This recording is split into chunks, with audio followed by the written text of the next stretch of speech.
Bonjour à toutes et à tous, je suis Éric Muraille. Ceci est la première vidéo du cours Éthique, Sciences, Histoire, Société, ETI F201, donné à l'Université libre de Bruxelles. Cette vidéo est un préambule, elle vise à introduire les objectifs du cours.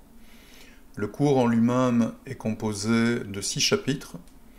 Les enjeux de la production de connaissances, les obstacles à la connaissance, qu'est-ce que la connaissance, comment la connaissance est-elle produite, l'évolution de l'université et de ses missions sociétales, et le cours se termine par l'analyse de quelques problématiques sociétales, comme par exemple les pseudosciences et la santé publique, religion, politique et sciences, avec une introduction à la liberté académique, et enfin éthique et sciences. Commençons par le préambule. Donc, qu'est-ce que la science moderne en pratique? De manière très schématique, on pourrait dire que c'est d'abord un ensemble de méthodologies qui vont permettre de réaliser des observations, des expérimentations. Donc, il y a des aspects techniques, mais également des méthodes et des normes scientifiques qui vont être spécifiques à chaque discipline. Donc cet ensemble de méthodologies va produire des résultats d'observation et d'expérimentation, ce qu'on pourrait appeler un ensemble de faits scientifiquement établis. Et à partir de ces résultats d'observation et d'expérimentation, on produit des théories descriptives et ou explicatives, donc qui vont expliquer les liens entre les faits. Alors j'avais utilisé la métaphore de la montagne pour essayer de résumer la progression d'un étudiant en sciences durant ses études. Donc, durant un master en sciences, un étudiant est relativement peu confronté à des données scientifiques brutes. On va également très peu lui présenter des méthodes scientifiques. On va en fait surtout lui donner à étudier des théories scientifiques.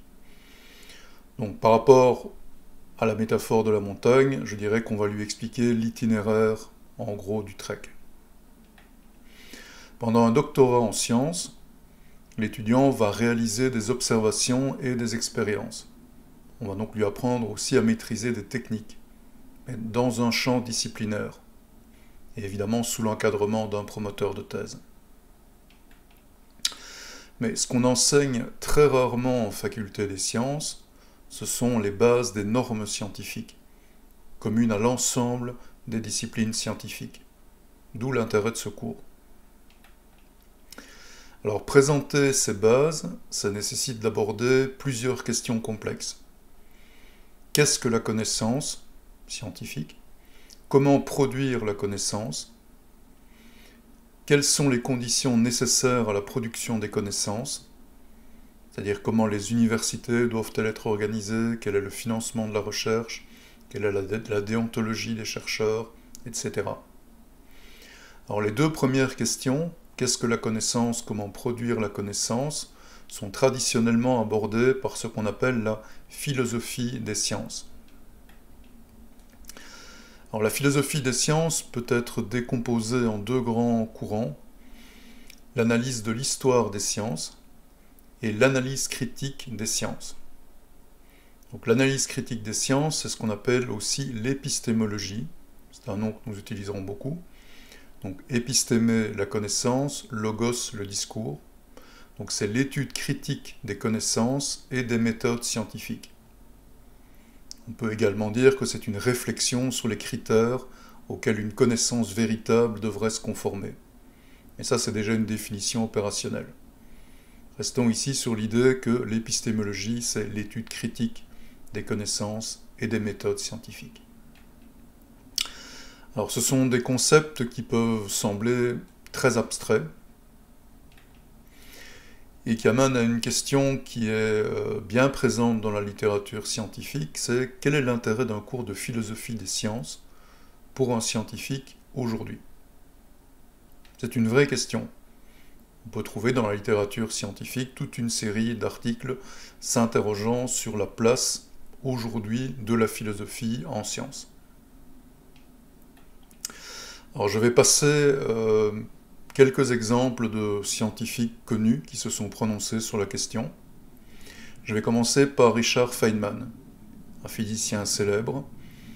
Vous avez peut-être vu des représentations de lui dans certaines séries télévisées, où il était notamment connu pour jouer du bongo. Et si vous avez regardé par exemple la série de Big Bang Theory, donc Sheldon, le héros de la série, à plusieurs reprises joue du bongo. C'est un clin d'œil à Richard Feynman. Alors que disait Feynman de la philosophie des sciences? Il disait que la philosophie des sciences est aussi utile aux scientifiques que l'ornithologie l'est aux oiseaux. Donc, en clair, pour Feynman, elle n'a aucune utilité. Alors la principale critique de Feynman, c'est qu'en fait, en tentant de systématiquement tout définir, la philosophie mène à une paralysie de la pensée. Donc il citait souvent un exemple de discussion entre deux philosophes. Un philosophe disant à l'autre « Tu ne sais pas de quoi tu parles », le second lui répondant « Mais qu'est-ce que tu entends par parler? Qu'est-ce que tu entends par tu? Qu'est-ce que tu entends par savoir ?» Donc, ce questionnement incessant de tous les concepts par les philosophes était associé par Feynman à une paralysie de la pensée. Alors, un autre philosophe très célèbre, Stephen Hawking, un astrophysicien qui a réalisé de nombreux ouvrages de vulgarisation, c'était dans son tout dernier ouvrage, en 2010, interrogé sur l'importance de la philosophie en sciences. Donc je le cite, « Quelle est la nature de la réalité? D'où vient tout cela? L'univers avait-il besoin d'un créateur? La plupart d'entre nous ne passons pas la majeure partie de notre temps à nous préoccuper de ces questions, mais nous en préoccupons presque tout le temps. Traditionnellement, ce sont des questions de philosophie, mais la philosophie est morte. La philosophie n'a pas suivi les développements modernes de la science, en particulier de la physique.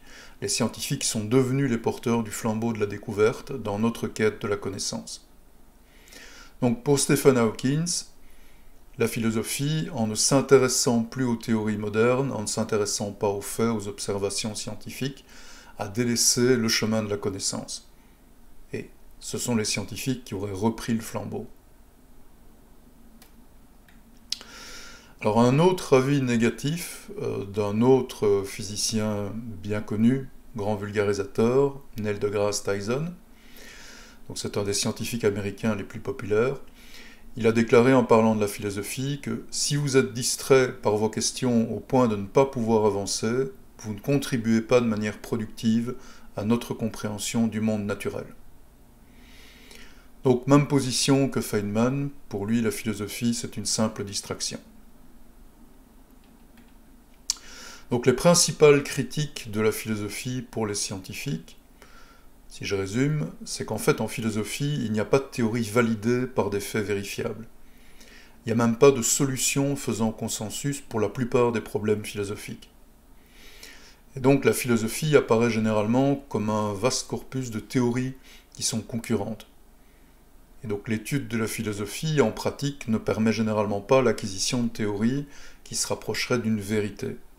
Donc pour un scientifique, ça c'est extrêmement frustrant.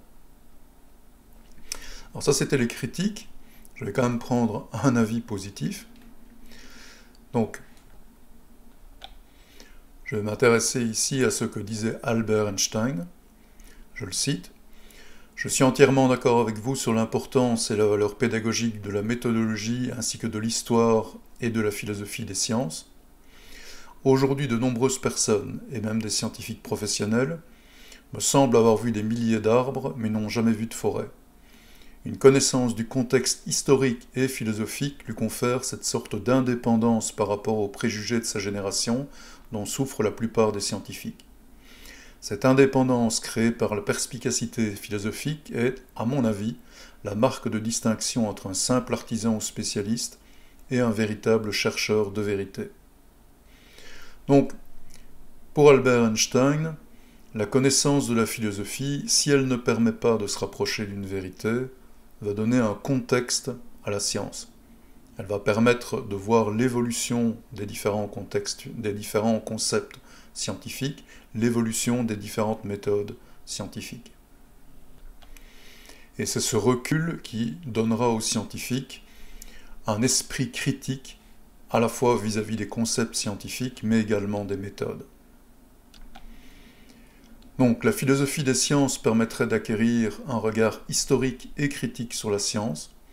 Elle permettrait de mieux appréhender les méthodes scientifiques, la frontière entre science et pseudoscience, et surtout d'éviter le dogmatisme ou le relativisme envers la science.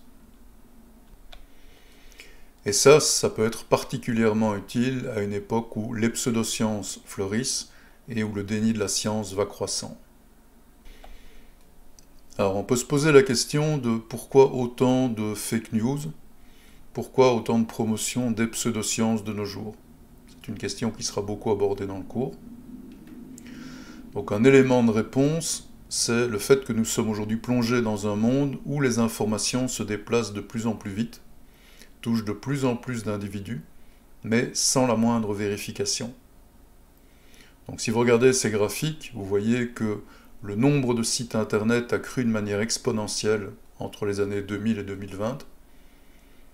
En 2020, on était déjà à plus de 1,5 milliard de sites internet. Dans les années 2015, on avait dépassé les 5,5 milliards d'utilisateurs d'internet. Et en termes de volume de données, entre 2010 et 2024, on a multiplié par 74 ce volume. Donc la quantité d'informations aujourd'hui disponibles est énorme. Le nombre d'utilisateurs ayant accès à ces informations a cru de manière exponentielle. Mais ces informations, comme nous allons le voir, ne sont absolument pas vérifiées. Et donc ça, c'est une des grandes caractéristiques dans l'évolution d'Internet. Au départ, en 1970, ARPANET, qui est l'ancêtre de l'Internet moderne, reliait principalement des scientifiques. C'est évidemment un réseau beaucoup plus petit, mais étant donné qu'il reliait principalement des scientifiques, toutes les informations qui circulaient sur ce réseau étaient des informations vérifiées. En 1991, on a assisté à la naissance de l'Internet commercial mondial et ouvert à tous. Donc, démocratisation de l'accès à Internet. Tout le monde peut y avoir accès, mais tout le monde peut également poster de l'information sur Internet. Donc ça va créer un libre marché de l'information. Et dans ce libre marché, c'est la désirabilité d'une information qui va décider de sa valeur. Donc là, on est dans une situation très différente des années 70, où l'essentiel des informations qui étaient disponibles sur ARPANET étaient des informations vérifiées. Alors ce choix, il est aujourd'hui gravé dans le marbre, dans ce qu'on appelle le concept de neutralité du net. Donc c'est un principe qui doit garantir l'égalité de traitement de tous les flux de données sur Internet. Donc c'est un principe qui a été validé par la justice européenne et également par les États-Unis. Donc qu'est-ce que ça implique? Que tous les sites, en fait, sont égaux en termes de flux de données. Aucun site n'est privilégié, et donc un site d'État, un site scientifique, ne va absolument pas être privilégié par rapport à des sites qui, par exemple, abriteraient uniquement des blogs d'individus n'ayant aucune compétence scientifique et postant simplement leurs avis sur toute une série de domaines. Et donc c'est ce libre marché d'Internet, ce libre marché de l'information qui explique l'explosion des fake news. Alors, est-ce qu'on peut lutter contre la désinformation? Oui, on peut lutter, mais cette lutte, malheureusement, semble essentiellement inefficace. Beaucoup d'études pointent le fait que quand les individus ont été exposés à de la désinformation, il est très très difficile de corriger le tir. Surtout si ces informations concernent par exemple des concepts sensibles liés à une position religieuse ou une position politique. Et donc on arrive à un paradoxe.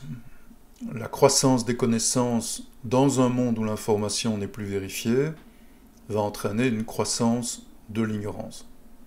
C'est ce qu'on appelle le paradoxe de la connaissance-ignorance. Donc en conclusion, la philosophie des sciences, comme l'expliquait bien Albert Einstein, c'est un exercice utile, surtout dans un monde comme le nôtre, mais à condition d'éviter, comme le faisait remarquer Feynman, la paralysie de la pensée résultant d'un questionnement systématique de tous les concepts.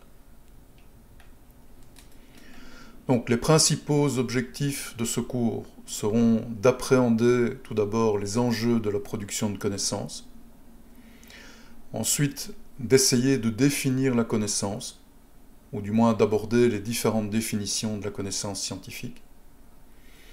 Puis j'essaierai de vous expliquer comment la connaissance scientifique est produite, comment on produit des connaissances, comment on peut également arriver à un consensus scientifique dans certains domaines.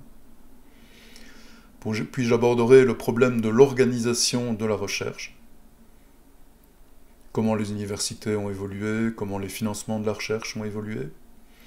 Et je terminerai en présentant et en analysant quelques problématiques sociétales, comme par exemple les pseudosciences, les liens entre religion, politique et science, ou le contrôle éthique de la science.